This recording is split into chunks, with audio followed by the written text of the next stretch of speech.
Ndabasuje mwese bakunzi ba ETV. Nkuko bisanzwe iyi cyano yashyiriweho kugira ngo dusobanukirwe byinshi ku bijyanye n'urusobe rw'inyabuzima muri rusange ndetse n'akamaro kabyo kuri iyi si dutuyemo. Ariko kandi reka nkwibutse gukora subscribe kugira ngo ujye umenya byinshi bitandukanye ku rusobe rw'inyabuzima ndetse n'akamaro kabyo yaba ku kiremwa muntu ndetse no ku bindi binyabuzima biri kuri iyi si. Uyu munsi tugiye kugaruka ku bijyanye n'urusobe rw'ibikeri. Ubundi tuvuze ibikeri abantu benshi bumva ko ari ibintu biri aho ngaho bidafite akamaro cyangwa se ari udusimba dutoya tutagira akamaro, ariko kandi mu by'ukuri turi buze kwifashisha umuhanga ndetse akaba n'umushakashatsi kuri uru rusobe rw'ibikeri. Ese wari uzi ko ibikeri bishobora kuba byakwifashishwa mu kumenya niba umugore atwite? Ikindi kandi wari uzi ko mu Rwanda habarizwa ubwoko bw'ibikeri bugera kuri 54? Uraza kumenya byinshi kuri ubu bwoko. Ibi ndetse n'ibindi byose nibyo tugiye kuganira. Ni ikiganiro nk'uko bisanzwe utegurirwa kandi ukagezwaho nanjye Manzi Claude. Reka dutangirane n'umutumirwa w'uyu munsi, aratangira atwibwira. Nakoze cyane, nitwa Mapendo Minje, nkaba ndi umwarimu muri Kaminuza y'u Rwanda ishami rya Huye, muri college ishinzwe ubuhinzi ndetse n'ubumenyi bw'inyamaswa n'ubuvuzi bwazo. Nkabandi n'umushakashatsi ku rusobe rw'ibikeri dufite mu bishanga by'u Rwanda. Umuntu uteze amatwi none ahangaha ashobora kuba yakumva ko ibikeri kuva yavuka n'ubwo akaba kibona yewe hari n'ibyo atacyumva bitewe nuko umuntu atakijya mu gishanga cyane cyangwa yaba ari mu buryo bwo kuvomamo birumvikana. Reka tuvuge ko ibikeri ari kimwe mu bituma ubuzima bw'ikiremwa muntu bwakomeza cyangwa se akamaro kabyo ni nakahe? Barakoze cyane. Akenshi iyo mvuze ibikeri abantu bose bibaza utuntu twinshi batasi ibikeri burya byose bifite akamaro. Nibyo koko hari akamaro kenshi tumaze kubona ibikeri bifite. Turi bwibande mbere na mbere uko bibaho. Murabizi ibikeri biba mu bishanga ahantu haba hari amazi igihe cyose. Ubutaka butwikiwe cyangwa se bugizwe n'amazi n'ibimera. Ibikeri bikunda kuba bene aho hantu twita ibishanga. Aho ngaho rero nk'ibindi binyabuzima byose tuzi yuko nta kinyabuzima kiba kidafite akamaro kimaze. Aho igikeri kiri tuba gifite ibyo kihakora. Ikintu cya mbere navuga tugendeye uko ibikeri bibaho mu myororokere yabyo. Ibikeri ni ifunguro cyangwa se ni ibiryo by'ibindi binyabuzima byo mu bishanga nk'inyoni cyangwa se inzoka n'ibindi bitunzwe n'ibikeri. Kandi nyamara biriya binyabuzima bindi birya ibikeri, tuvuge nk'inyoni, tugendeye mu bukungu usanga za nyoni n'ubundi ziri mu binyabuzima bikurura ba mukerarugendo mu bishanga. Ugasanga rero hari icyo bimara igihugu mu guteza imbere ubuzima bujyanye n'ubukungu, amafaranga. Iyo hari ubukerarugendo buri gukorwa, amafaranga atangwa y'abantu baturutse ahantu hatandukanye. Nk'ubu dufite mu bishanga byacu nk'inyoni zikiri nkeya nk'iyo bita showbill dusanga mu bishanga byegereye Akagera no mu Kagera. Ubusanga abakerarugendo benshi baturuka impande zose z'igihugu baje kureba izo nyoni, kandi nyamara izo nyoni zirya ibikeri. Bivuze ko ibikeri bidahari izo nyoni zishobora guhungabana, n'ubwo bukerarugendo nabwo bugahungabana. Ikindi aho biba noneho mu mirire yabyo, ibikeri birya imibu ndetse n'ubundi busimba bwose buto navuga bushobora no kuba harimo ubutera indwara ibihingwa. Akenshi nuko natangiye mbibabwira, ibikeri biba biri mu bishanga. Ni ukuvuga ngo aho ngaho mu bishanga biba biri, uretse ko birya imibu ishobora noneho gutuma umuntu hagabanyuka ibyago byo kurwara malaria, naho ngaho birya n'utwo dusimba tundi dushobora kuba ari nk'ibisimba bita peste birya ibihingwa, bigatuma ubuzima bwa muntu buhungabana mu nzira imwe cyangwa se n'iyindi.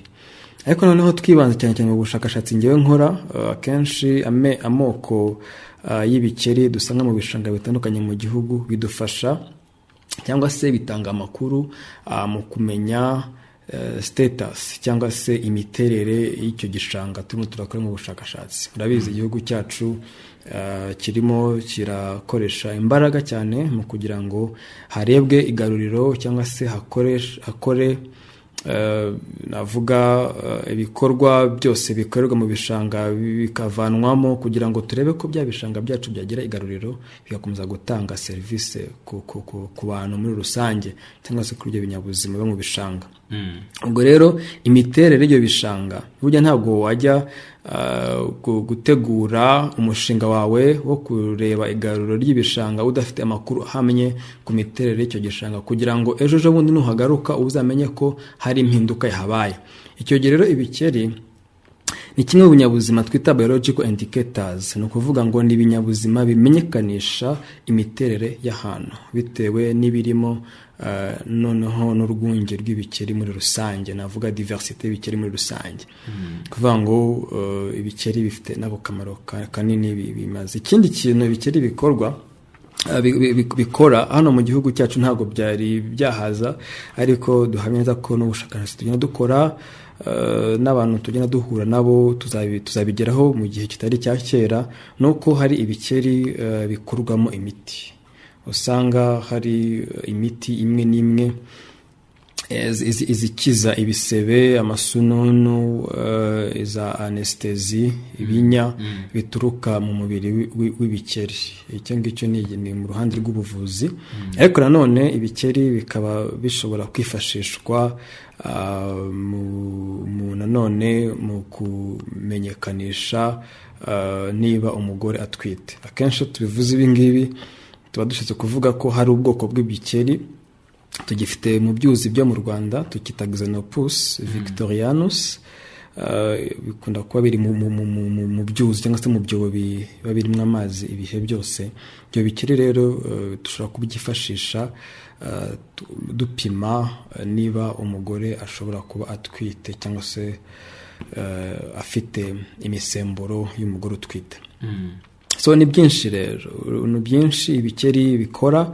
Urumva yuko mu by'ukuri biba bifite akamaro kanini iyo bibungabunzwe cyangwa se bigahabwa agaciro nko kutangiza ibyanya byabyo aho biba, aho twita indiri z'ibikeri mu bishanga. Mu bushakashatsi mwakoze mu Rwanda hari ubwoko bungana gute cyangwa se bungahe bw'ibikeri? Mu Rwanda dufite amoko 58 amaze kumenyekana muri science, ariko muri ayo moko uko ari 58 harimo ubwoko bumwe budasa nk'igikeri ariko buri mu muryango w'ibikeri bita amphibian. None ubwo bwoko wabwita Cecilia, tukaba tubusanga gusa muri Nyungwe no mu ishyamba rya Cyamudongo. Ni ukuvuga ngo ayandi moko 53 tumaze kubona agiye aboneka mu bishanga bitandukanye.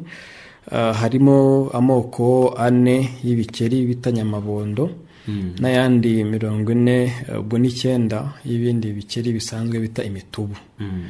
Ariko tugenekeranyije no ku isi hose hari amoko asaga 8,000 birenga, ariko 58 asangwa mu Rwanda. Noneho hari ikibazo cy'amatsiko kije, kubera iki abantu benshi baduteze amatwi bakunze kubyibazaho cyane, kuki ibikeri bikunda kuboneka mu gihe cy'imvura ariko mu gihe cy'izuba bikunde kuboneka? Yego, urakoze cyane. Mu by'ukuri mu mibereho y'ibikeri urabizi yuko ari ibinyabuzima bitera amagi. Noneho ayo magi yabyo akaba ashobora gushyirwa ahantu hari amazi, ubutaka ndetse n'ibimera. Akenshi rero iyo imvura iguye uzasanga n'icyo gihe ibikeri byinshi bikunda kuboneka, cyangwa se biririmba cyangwa se bisakuza mu majoro. Kuko igihe cy'imvura ni igihe cyabyo cy'uburumbuke, nimba ariko nabyita, cyangwa se reproduction muri rusange, cy'imyororokere muri rusange. So uzasanga rero mu gihe cy'imvura ibikeri aba ari byinshi, kuko nyine n'ubundi biba byaturazwe bifite n'utwana twinshi twavutse muri icyo gihe, ukadusanga dusimbagurika ahantu hose. Ariko bitavuze yuko mu gihe cy'izuba nk'iki gihe turimo n'ubundi still uzabona ibikeri bihari, ariko mu by'ukuri kuko amazi aba atangiye gukama ahantu hamwe na hamwe uzasanga n'ubundi urusobe rwabyo rutagaragara ariko biba bihari mu bishanga. Hanyuma reka tugaruke ku bumenyi abanyarwanda bafite kuri bino binyabuzima cyangwa se ibikeri muri rusange. Mubo mwaganiriye nabo mubona babifata mute bate, cyane cyane abangaba bahura nabyo umunsi kundi, ubwo ndavuga abakora ibikorwa bitandukanye by'ubuhinzi cyane cyane n'iby'ubworozi, ariko noneho bifite aho bihuriye na bino bikeri. Ubumenyi kuri bo cyangwa ku bijyanye na bino binyabuzima mubona mufite ubumenyi bungana gute? Ntabwo twatunguwe iyo turi gukora ubushakashatsi tukagerageza kubaza abaturage akenshi bano bahinga nk'imiceri mu bishanga cyangwa se ababona ibikeri buri munsi bitewe n'uko baturiye indiri zabyo, usanga akenshi rwose batazi akamaro k'ibikeri. Bivuze yuko rero iyo akamaro k'ibikeri katazwi no kugiha agaciro biragabanuka, kuko kubyica babura nta kibazo, kubisagarira, kwangiza ibyanya byabo kumva ko nta kibazo. Usanga abaturage rero rwose batazi akamaro kabyo, ariko iyo mugerageje kuganira bagira amatsiko menshi, kuko uba umaze kubanyurira mu ncamake akamaro kabyo, rwose bakumva yuko ibinyabuzima koko byose bifite akamaro. Ariko mu by'ukuri ubumenyi buracyari hasi cyane ku binyabuzima byo mu mazi n'ibishanga, cyane cyane ibikeri. Usanga bamwe bavuga bati biteye iseseme, akaba atacyegera ahubwo icyo yakora ariko gihutaza gusa. Ariko mu by'ukuri nabonye ko Abanyarwanda ari abantu bumva, iyo ugerageje kubaganiriza ukabungura ubwenge n'ubumenyi babishyira mu gaciro. Reka noneho turebere hamwe ibikorwa bikorerwa mu bishanga, cyane ko noneho bino bikeri biba bishobora kuba byakwangiza bino bikeri ni ibihe? Yego, nk'umuntu wese usohowe mu nzu yiwe, mu by'ukuri cyo kurya, aho kurara n'ibindi bikorwa bya buri munsi biba bihungabanyijwe. Ni ukuvuga ngo rero kwangiza ibyanya cyangwa se indiri z'ibikeri akenshi igihe cy'ubuhinzi, ubuhinzi bushyirwa imbere mu bikorwa bya muntu bihutaza ibinyabuzima, noneho mu byo mu bishanga akenshi ibikeri.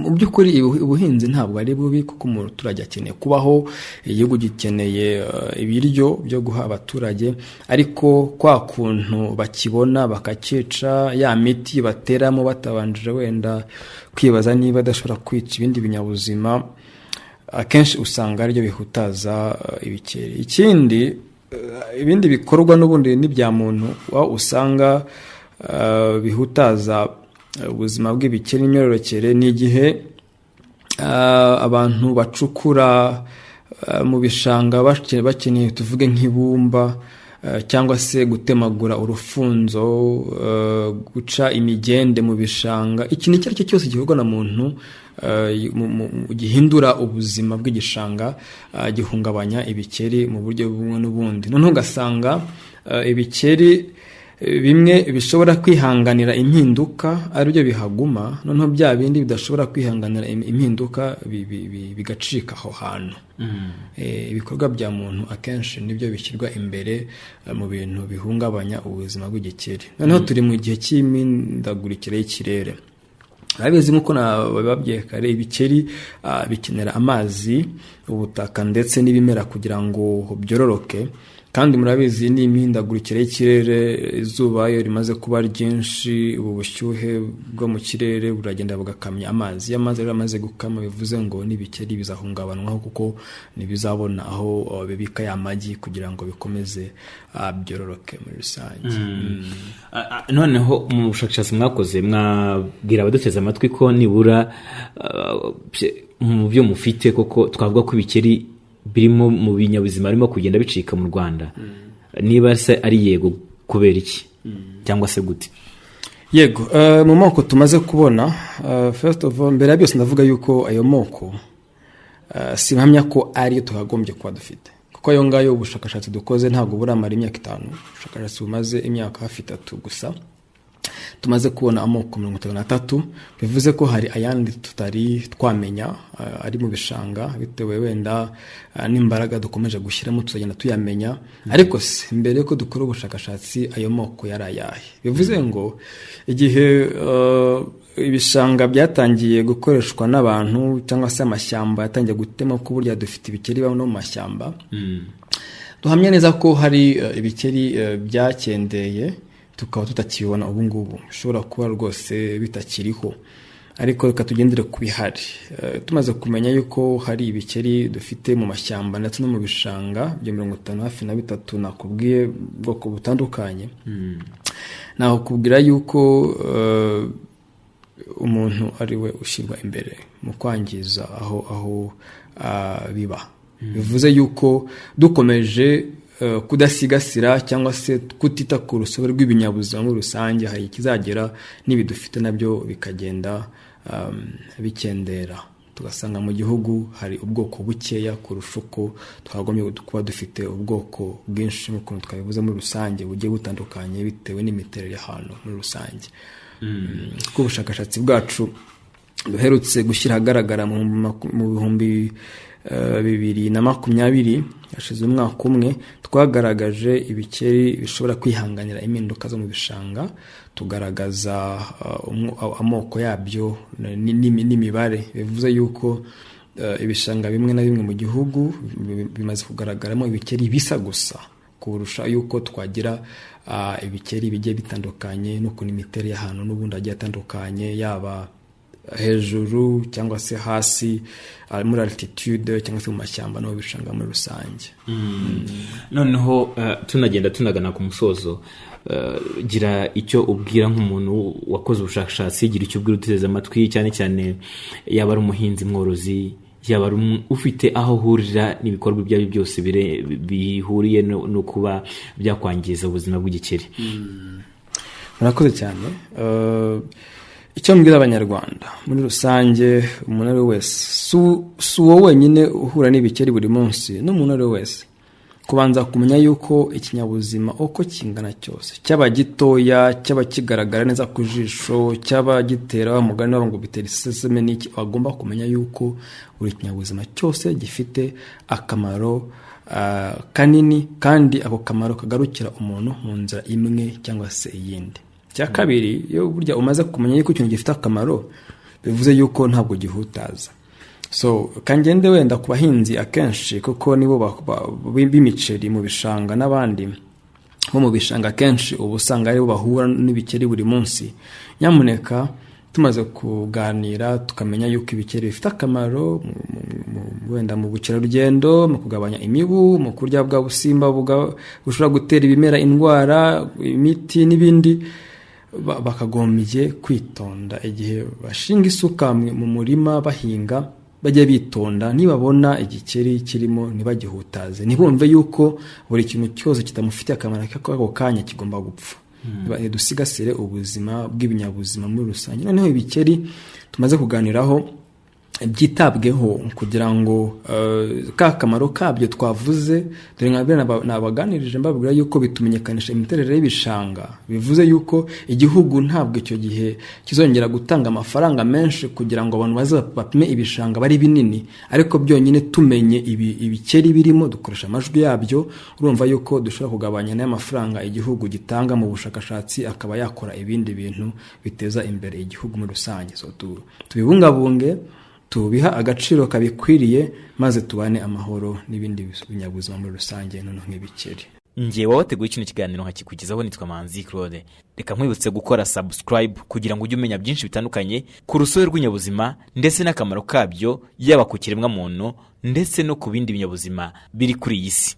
Tuzasubira ubutaha.